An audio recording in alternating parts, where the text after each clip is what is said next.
the perfect ending to the show.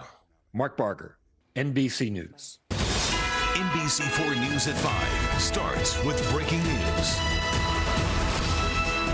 And our breaking news, House Republicans vote to impeach Homeland Security Secretary Alejandro Mayorkas over his handling of the border.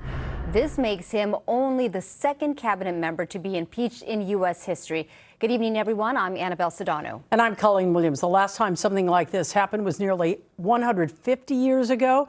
We're going to check our facts with our Conan Nolan, who is covering all of this. Was it 150 or was it a little more recent than It was that? the Secretary of War, and it was over fraud and corruption. But suffice it to say, we don't do this very often. Keep in mind that they tried this last week, the Republican House, and was embarrassed because they didn't have enough votes. But they were able to bring it to the floor again because they had a key person there with them.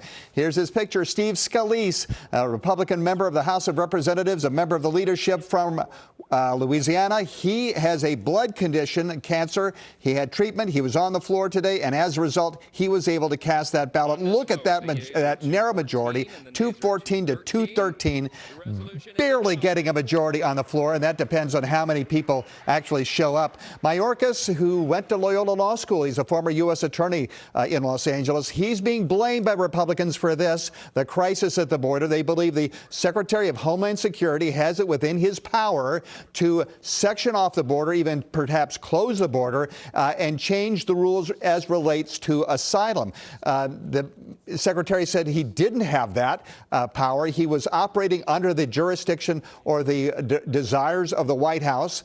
He was doing everything possible within the confines of the scope of his job in order to protect the United States and deal with the border crisis. He believes that Congress needed to pass more legislation in order for them to essentially get a hold of the problem at the border. The one person who wasn't there that could have stopped this, Judy Chu, Congresswoman from the San Gabriel Valley. She has COVID, and as a result, she couldn't show up to vote.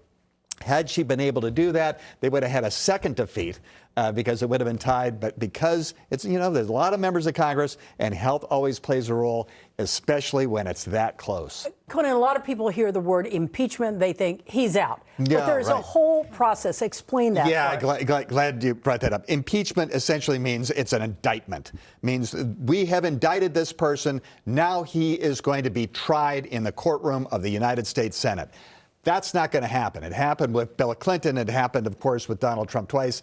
In this case, the Democrats in the Senate say, and some of the Republicans as well, say, we're not even going to put this up to a vote. We're going to file this off to a committee. This makes no sense. Even Republicans on the Senate side are saying he was doing his job. You might not like it. You might not like the policy, but that's no reason to impeach him. I should impeach him. I should point out that one of the three Republicans who voted against the impeachment was a guy named Tom McClintock, who people in Ventura County will remember. He was your state senator in Sacramento for years. He moved on to Congress up in the Sacramento area, very conservative Republican, but he said the Constitution says you don't impeach somebody because you don't like the way he's doing his job.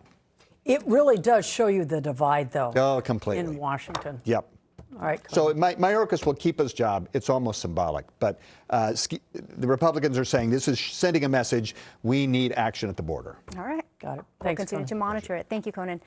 And new at 5, LAPD officers have officially spent thousands of hours providing security around those abandoned downtown high-rise towers covered with graffiti. City officials say it's still not certain who, other than taxpayers, though, will pay for all of this. Our investigative reporter, Eric Leonard, has been tracking some of the latest developments on this. He joins us live with an update. Eric. Hi, Colleen and Annabelle. Well, right now, as we speak, police officers are on security duty around this building 24 hours a day to try to prevent people from getting inside, with some limited success.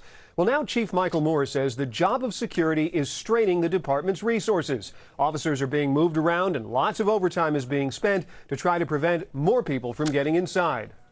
We've had to do that now day after day relative to the Ocean View Plaza complex.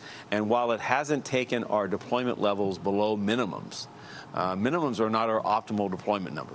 So we are, moving and shifting resources in order to hold on to that ground. We do think that, unfortunately, it has become an iconic location to draw people for nefarious acts. He says more than 3,000 hours of officer time has now been spent at this site. The cost by our math, upwards of $150.